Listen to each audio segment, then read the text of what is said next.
கர்த்தருடைய நாமத்திற்கு மகிமை உண்டாவதாக. உங்களுக்கான தேவ வார்த்தை. நம்முடைய தேவனாகிய கர்த்தரை உயர்த்தி அவர் பாதபடியிலே பணியுங்கள், அவர் பரிசுத்தமுள்ளவர். ஜெபம்.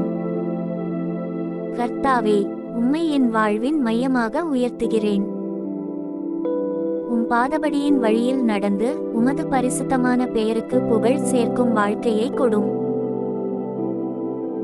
என் உள்ளம் எப்போதும் உம்மை துதித்து உம் கிருபையில் அமைதியுடனும் மகிழ்ச்சியுடனும் வாழட்டும்.